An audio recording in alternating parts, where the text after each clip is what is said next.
उतना ही बड़ा ये घटिया काम है कि हाजी और नमाजियों के लड़के अपने ही बगल में आर्केस्ट्रा को बुलाकर, रंडियों को और तवाइफों को बुलाकर डांस करवाएं और नाच करवाएं। जितना बड़ा नेक काम आप कर रहे हो, और उसी बस्ती के अंदर, उसी जमीन की छाती पर खड़े होकर सबसे घटिया और सबसे गंदा काम भी किया जाए, कौन सा मुंह दिखाओगे? तुम अल्लाह को, रहमान को भी राजी करना चाहते हो और शैतान को भी खुश रखना चाहते हो। ये दोगली पॉलिसी इस्लाम के अंदर नहीं चलेगी। राजी रहे रहमान भी और खुश रहे शैतान भी, ये नहीं चलेगा। अच्छा काम अच्छा कहलाया जाएगा। मुस्लिम शरीफ की हदीस है, गाना गाना और गाना सुनना, ये गाने, लड़कियों की आवाज में बेहूदा और गंदे गाने गाना और गाने सुनना, इससे ज्यादा बेहतर यह है कि आदमी खुद लैट्रीन करके खा जाए। ये अल्लाह के रसूल ने फरमाया, मेरा कौल नहीं है, अल्लाह के नबी ने कहा, यम तसलिया भी, अपनी लैट्रीन करके खा जाओ, ये ज्यादा अच्छा है मेरी नजर में उससे कि आदमी गंदे गाने गाए और गंदे गाने सुने। जो तुम गा रहे हो, सुन रहे हो, उससे ज्यादा बेहतर है कि लैट्रीन करके खुद खा जाओ। ये अल्लाह के नबी ने फरमाया। उससे गंदा काम, जर्जीस ने तकरीर कर दी, हदीस सुना दी, एक इम्तहान में तुम कामयाब हो गए, जर्जीस साहब को बुलाया, शौक पूरा हो गया। दूसरा इम्तहान में तुम कितने % कामयाब होते हो, ये मैं बार बार फोन करके पता लगाता रहूंगा कि कितने % ईमान आपके अंदर पैदा हुआ है। उस्मान गनी ने 100 ऊंट दे दिए। अल्लाह के नबी ने कहा, देखो उस्मान ने 100 दिए, कोई और है जो 100 ऊंट दे दे। उस्मान दोबारा उठे, अल्लाह के नबी 100 और दे रहा हूं। हैं उस्मान, बस 200 दे चुके हो, कोई और है उस्मान के अलावा जो 100 ऊंट दे? फिर उस्मान उठे, अल्लाह के नबी 100 और दे रहा हूं। अल्लाह के नबी ने कहा, उस्मान तुम 300 दे चुके हो, अब तुम मत देना, अब मत खड़े होना। लोगों, उस्मान के अलावा कोई और है जो 100 ऊंट दे? देखा थोड़ी देर तक कोई बोल ही नहीं रहा। फिर उस्मान उठे कि अल्लाह के रसूल मैं और दे रहा हूँ 100 ऊंट। कहा 400 हो गए। उस्मान तुम मत दो, मैं तुम्हारे ऊपर ज्यादा बोझ नहीं डालना चाहता हूँ, 400 हो गए। फरमाया कोई और है उस्मान के अलावा? 5वीं बार उस्मान उठे, मैं दे रहा हूँ। 6ठी बार उस्मान के अलावा कोई और? उस्मान उठे, मैं और दे रहा हूँ। आए भगवानपुर के अमीरों, आए चौधरियों, आए बिल्डिंगों वालों, आए सरमायादारों, आए बड़े बड़ी दौलत को अपने पास जमा करने वालों, उस्मान गनी के इस अमल से सीखो कि 7वीं बार अल्लाह के नबी ने कहा, आए उस्मान अब तुम नहीं खड़े होगे, कोई और है उस्मान के अलावा जो 100 ऊंट दे? तो 7वीं बार भी उस्मान उठे और कहने लगे, अल्लाह के रसूल मैं और दे रहा हूं 100 ऊंट।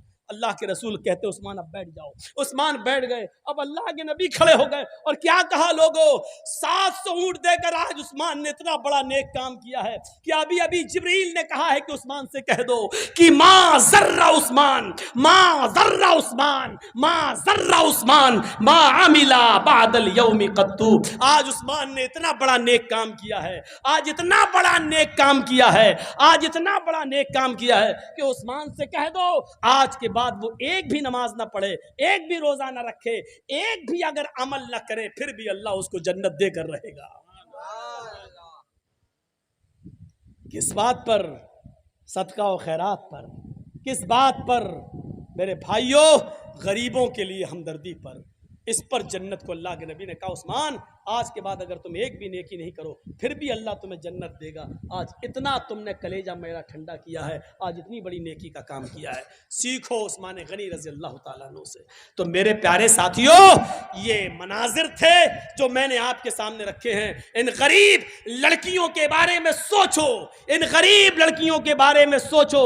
इनका घर बसाओगे, कल अगर हालात दूसरे हो गए तो कल क़यामत, कल आपकी बेटियां, अगर आपका इंतकाल हुआ तो आपकी बेटी का भी घर कोई बसाने वाला बन जाएगा। इसलिए कि जो दूसरों की सोचते हैं उनका भी सोचा जाता है, और जो दूसरों की नहीं सोचते उनकी भी नहीं सोची जाती। अब्दुल्ला इब्न मसूद, हज़रत उस्मान अब्दुल्ला इब्न मसूद रज़ी अल्लाह तआला अन्हु की जब इंतकाल का वक्त करीब आया तो हज़रत उस्मान उनके पास गए और कहा कि बैतुल माल से वजीफ़ा हम देना चाहते हैं तुम्हें, अब आपके इंतकाल का वक्त करीब है, ले लो। उन्होंने कहा ज़रूरत नहीं है। फरमाया आपकी बेटियों के काम आएगा। आजकल तलाक का जमाना है, लोग जल्दी जल्दी में तलाक दे रहे हैं। अगर आपकी बेटियों को उनके शौहरों ने तलाक दे दी तो फिर वो क्या खाएंगी बेचारी, क्या पहनेंगी? इसलिए वो वजीफा तुम्हारी बेटियों तक चलता रहेगा। उस्मान गनी ने हजरत अब्दुल्लाह इब्न मसूद में जो जवाब दिया था वो आज भी हदीस की किताबों में लिखा हुआ है। उस्मान, मेरी बेटियों की फिक्र करने की कोई जरूरत नहीं है तुम्हें, मैंने अपनी बेटियों को सूरे वाक़या याद करा दी। सूरे फातिहा नहीं, सूरे वाक़या, सूरे वाक़या मैंने अपनी बेटियों को याद करा दी है। और मैंने मोहम्मद रसूलुल्लाह को फरमाते सुना है कि जिस घर के अंदर सूरे वाक़या पढ़ी जाएगी उस घर के अंदर कभी फाका नहीं होगा, उस घर के अंदर कभी कोई आदमी भूखा नहीं सोएगा। मेरी बेटियां कभी भूखी नहीं सो सकती हैं। कितना भरोसा था मेरे भाइयों। ये सब चीज़ें सिखाइए आप अपनी औलाद को। मोबाइल तो दे रखा है, एक्सक्यूज़ मी, हाँ ये सब चल रहा है, ये सब बहुत हो चुके हैं ड्रामे, बंद करो। सर्दियों के दिन आ रहे हैं, आपको नहीं मालूम जिन इलाकों में बीजेपी की गवर्नमेंट है वहां मुस्लिम लड़कियों के लिए वैकेंसी निकाली जा रही है। आओ, कॉलेज में लड़कों को नहीं नौकरी मिल रही है, लड़कियों को कॉलेज में नौकरी दी जा रही है, पढ़ने के लिए जगह दी जा रही है। MBBS में लड़कियों को वैकेंसी दी जा रही है। और इसके पसे पर्दा ये हालात पेश, ये मीटिंग हो चुकी है कि मुस्लिम लड़कियों को ज़्यादा से ज़्यादा नौकरियां दो, ज़्यादा से ज़्यादा स्कूलों में पढ़ाओ, और अपने गैर मुस्लिम लड़के इनसे कहो कि इन लड़कियों को अपने चंगुल में लें, इनको मोहब्बत का बीज इनके दिलों में डालें, और फिर इनके माँ बाप तो तैयार नहीं होंगे, कोल्ड मैरिज करें और शादी करके 2-4 बच्चे पैदा करके बच्चों को तो अपना लो और इन लड़कियों को बेयारो मददगार छोड़ दो। आज देख लो सुप्रीम कोर्ट में कितनी वो लड़कियां, और यूपी में देख लो और महाराष्ट्र में देख लो जाकर, कितनी लड़कियां, मुस्लिम लड़कियां जिन्होंने ये मुकदमे दायर कर रखे हैं कि मैंने मुस्लिम होने के बावजूद हिंदू लड़कों से शादियां की हैं, लेकिन 2 बच्चे पैदा होने के बाद इन्होंने मुझे छोड़ दिया है। अब हम कहां जाएं? मेरा बाप मुझे एक्सेप्ट नहीं करेगा, क्योंकि बाप को नाराज करके तो मैं यहां पर आई हूं, अब मैं जाऊं तो कहां जाऊं? लेकिन करोगे क्या? वो तो अपने मकसद में कामयाब हो चुके हैं, और फिर इन मुस्लिम लड़कियों को मजबूर होकर तवाइफों के चक्रों पर बैठना पड़ रहा है।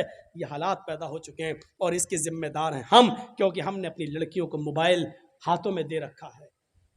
रात के 12-12 और 1-1 बजे तक हमारी लड़कियां व्हाट्सएप चलाती हैं, मैसेंजर चला रही हैं, फेसबुक चला रही हैं। और अभी सर्दियों में देखिएगा आप, कंबल, ब्लैंकेट, लिहाफ, रजाई अपने मुंह पे डालेंगी और अंदर ही अंदर चैटिंग करेंगी रात के 2-2 बजे तक।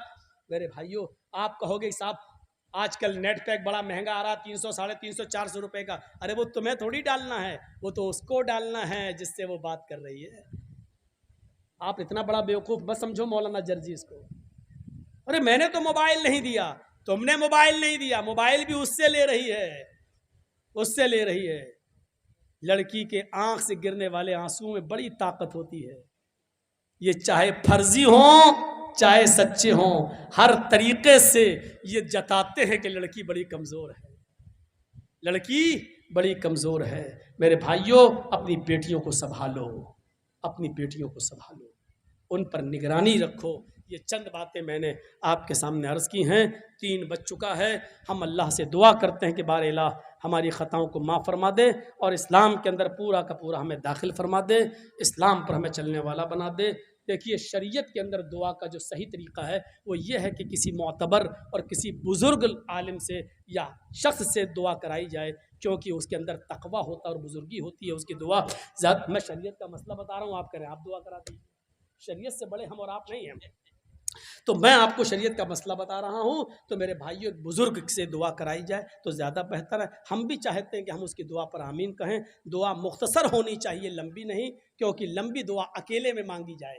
भाई हमें और आपको पता नहीं क्या परेशानी है, आप हमसे नहीं कहना चाहते हैं तो आप पर्सनल अल्लाह से कहिए, अल्लाह मेरे बेटे को कैंसर है, अल्लाह मेरी बेटी का रिश्ता नहीं आ रहा। तो आप पर्सनल अल्लाह को जितना लंबा दुआ करना चाहें करें, लेकिन जब इज्तिमा हो तो वहाँ मुख्तसर दुआ होती है और जो हालात हों उसके मुताबिक दुआ होती है, और नेक और मुत्तकी आदमी दुआ करे। अल्लाह तबारक व तआला से मैं दुआ करता हूँ कि बारे अल्लाह हमारी ख़ताओं को माफ़ फरमा दे और हमें जब तक ज़िंदा रख इस्लाम पर ज़िंदा रखना, और जब ख़ात्मा हो तो ईमान पर हमारा ख़ात्मा फरमाना। वमा अलैना इल्लल बलागुल मुबीन व आखिरु दअवाना अनिल हम्दुलिल्लाहि रब्बिल आलमीन। अस्सलामु अलैकुम व रहमतुल्लाहि व बरकातुहू। आइए आप ही कर दीजिए, आप इमाम साहब। नहीं नहीं, आप कर दीजिए इमाम साहब। है अच्छा, फजले वाली साहब आइए आइए, आप दो अभी तो बुजुर्ग हो वो करें।